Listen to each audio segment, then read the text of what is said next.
The HMS Newport was a gun vessel first launched from Wales in 1867. The ship became the first ever vessel to pass through the Suez Canal, after which she was sold in 1881 and renamed Pandora II. She was bought once again in 1890 and renamed Blencathra, after which she took part in voyages to the northern coast of Russia. Finally, Russian naval officer Georgy Lvovich Brusilov purchased the vessel in 1912 as a means of exploring the Arctic and the northern sea route. This was when the ship received its last and most infamous name, the Svyataya Anna, meaning Saint Anne. Since I have trouble pronouncing the official name, I'll refer to the ship as the Saint Anne.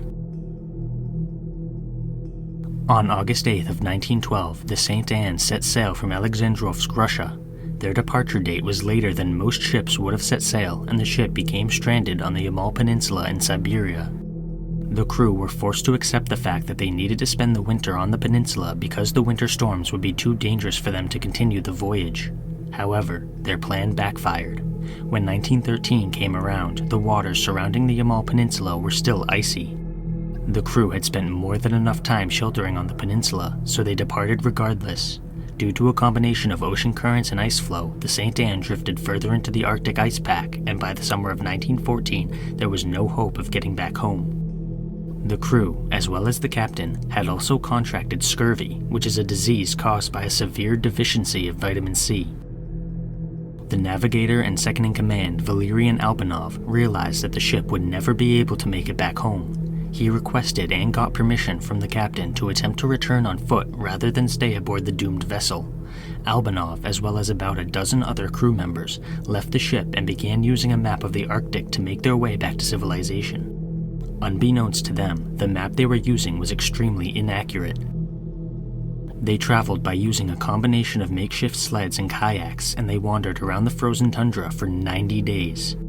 By the time they reached Northbrook Island, only 2 men were still alive, Valerian Albanov and Alexander Conrad. They were rescued from the island, and Albanov eventually published a book called The Land of White Death in Russian. The Saint Anne was never seen again. Between the years 1914 and 1915, a man named Otto Sverdrup led an expedition in the Kara Sea, hoping to find the remains of 2 missing Arctic expeditions, one of which was the Saint Anne. He never found anything related to either expedition. One theory on the fate of the Saint Anne is that she was crushed by polar ice that had sank beneath the surface of the water. Russian scholars suggested that if the ship had managed to survive the ice, she may have been sunk by a German submarine during the campaign of spring 1915 during the First World War. In 2010, researchers announced that they had discovered the remains of one of the crew members who had accompanied Albanov in his journey home. Later that same year, a diary and a pair of sunglasses were discovered. The sunglasses matched a description in the diary, which read, "We had no effective sunglasses. Our mechanic had fabricated some with pieces of green glass scavenged from gin bottles, but they were essentially useless." However, the Saint Anne itself has never been found, nor have its remaining crew members or captain.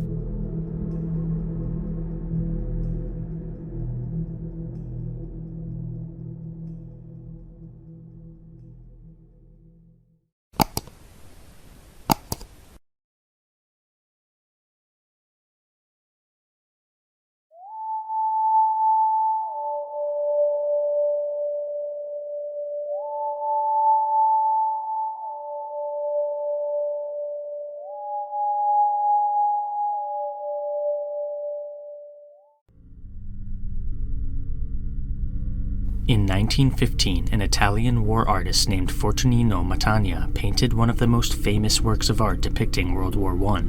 The painting is called The Last General Absolution of the Munsters at Rue du Bois, and it depicts the 2nd Battalion of the Royal Munsters Fusiliers receiving absolution from their chaplain. The event in the painting was a real thing that actually happened. On May 8th of 1915, soldiers from the 2nd Battalion paused their march beside a wayside shrine near the village of Rue du Bois in northwest France. The next day they entered a battle now known as the Battle of Aubers Ridge, which appropriately infuses this painting with a sense of impending doom. The Battle of Aubers Ridge was a British offensive on the western front of World War I.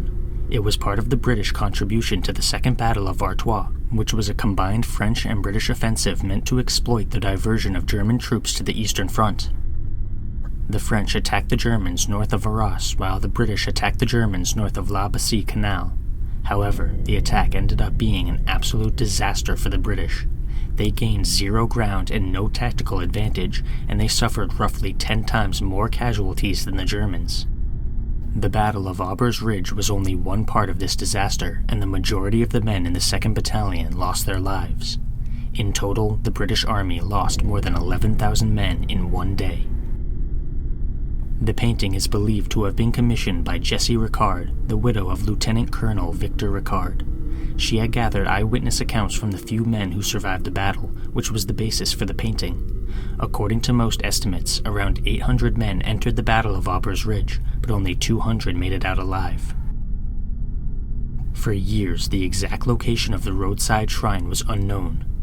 As it turns out, the original shrine was leveled in order to build a new chapel. A local man named Mitchell Knockert discovered the shrine's location in 2015 from old maps and historical accounts. However, the painting itself is still missing. To this day, nobody knows where this haunting image is located. Countless prints and copies were made, but the original is unaccounted for. There are 4 main theories on what happened to the painting. First, it may have been lost during the bombing of London in World War II. Second, it could have been donated to the Royal Army Chaplains Department and is stored somewhere in their archives.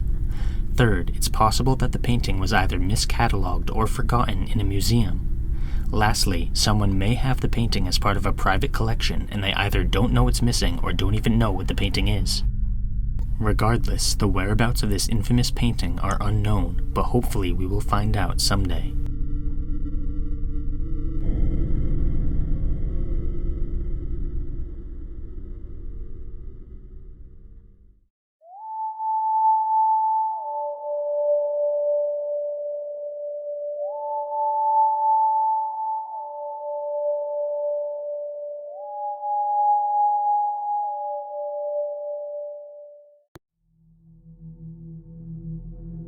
On the morning of September 28, 1982, 12-year-old Mary Kellerman from Elk Grove Village, Illinois, complained that she had a sore throat. Her parents gave her a Tylenol tablet, thinking it would help to reduce the pain. In a matter of hours, they were rushing Mary to the hospital, where she ended up passing away. Nobody knew what had caused the young girl to suddenly and inexplicably perish.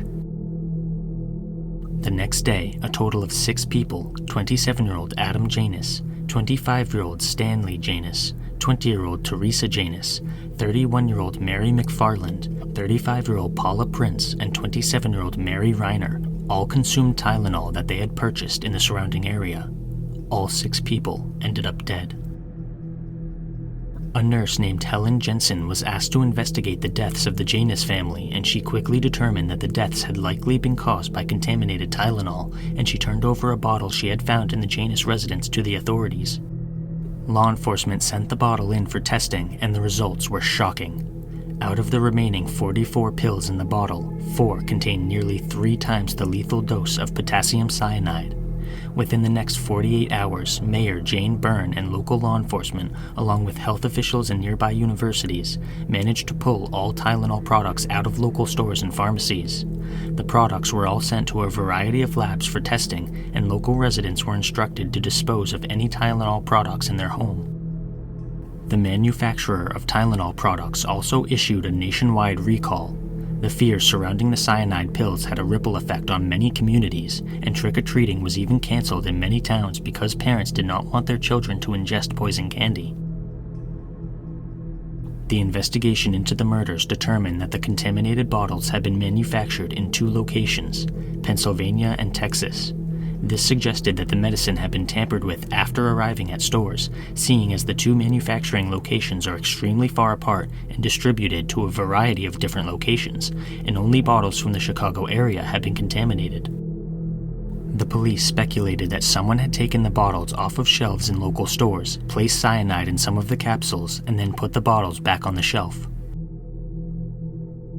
In early 1983, a Chicago Tribune columnist named Bob Greene published the address and gravesite of the grave of the first victim, Mary Kellerman. The story was written with the consent of the Kellerman family and at the request of the FBI, who theorized that the killer might visit Mary's gravesite if they knew its location. The gravesite was kept under 24-hour video surveillance for several months, but this effort led nowhere. 2 main suspects have been identified in the case, but neither have ever been conclusively linked to the murders. During the early days of the investigation, a man named James William Lewis was accused of sending a letter to Johnson & Johnson demanding $1 million in exchange for an end to the murders. When he was arrested, the authorities found that Lewis owned a book about poison and his fingerprints were found on the pages about cyanide. However, Lewis denied having any involvement in the murders, although he did confess to writing the letter to Johnson & Johnson. He was convicted for extortion and sentenced to 10 years in prison.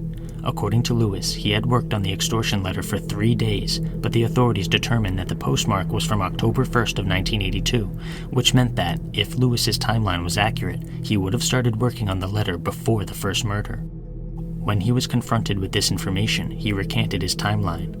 Court documents that were released in 2009 stated that the Department of Justice believed Lewis to be responsible for the murders, but they did not have enough evidence to press charges.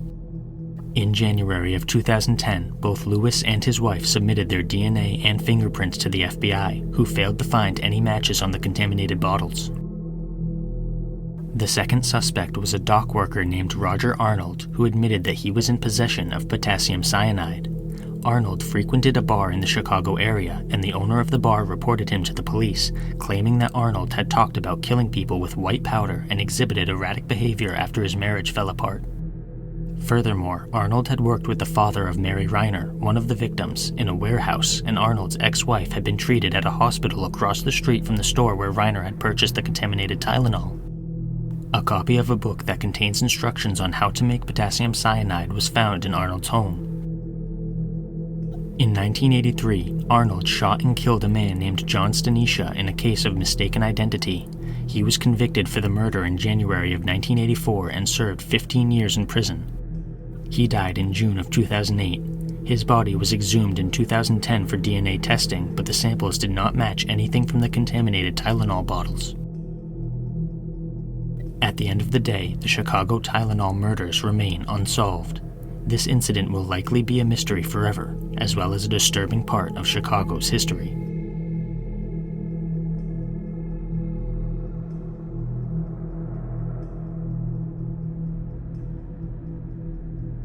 Click the join button to become a member today.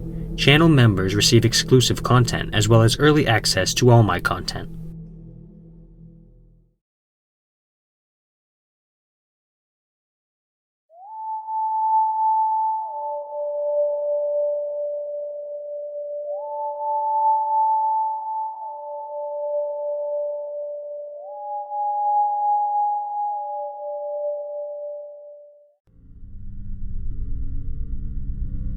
Sometime in 1982, a strange medical condition began to plague the area surrounding the small town of Bua in Sweden. The condition mainly affected girls around the ages of 12 to 13, with roughly 85% of reported cases occurring in that demographic. The symptoms of this mysterious condition included hip pain, limited mobility, and difficulty walking. As a result of the Bua Disease, crutches became a common sight in local schools. Some people were hospitalized and treated with a procedure known as traction, which involves a combination of weights and pulleys to rest the hip joint. Treatment was ineffective, but the victims ended up recovering on their own after a period of rest. Medical professionals suspected that the disease was being caused by a viral infection, but this was ultimately ruled out. The CDC got involved in the investigation, but they were also unable to determine the cause of the disease. A school nurse named Tomas Jacobson from a nearby Swedish town recalled the incident. Girls suddenly started showing up at the office and knocking on the door. They complained about hip pain and difficulty standing. At first, we were quite puzzled about what it was. Some of them were sent to the school doctor, who couldn't figure it out either, and some were referred to the orthopedic clinic. Other schools were affected too, but I think we were the most affected. One of the first victims of the disease, Malin Gelberg, described her experience. It started when I was 11. I got a pain in my hip and had trouble walking. We went to see a doctor and I was admitted to the hospital for a few days. They put me in traction, a sock-like thing around my foot with a weight attached to stretch the joint. I actually found the whole hospital stay kind of exciting. When I got home, I was given crutches, and soon a friend who'd been hospitalized at the same time had crutches too. But within weeks, it wasn't just us. Suddenly, 80% of the girls in my class were using crutches, and even a few boys. Then it spread beyond our class, all over Bua. A youth physician named Christina Berg Kelly proposed a theory that the Bua disease was actually psychosomatic, and thus a result of mass hysteria. An orthopedic specialist named Christer Allenmark agreed that the later cases were psychological, although he also believed that the early cases had been viral. Other hypotheses cropped up within the local community, who suggested that the disease may have been a result of radiation from a nearby nuclear power plant or emissions from a nearby mill. Some people even speculated that the disease may have been brought to Sweden by people who worked at the Bai Bang paper mill in Vietnam. None of these hypotheses have ever been proven. The disease only lasted for about 5 months, after which it abruptly stopped. No more cases were reported and everyone went back to their normal lives, leaving medical professionals to wonder about what had happened. To this day, the origins of the Bua disease remain unknown.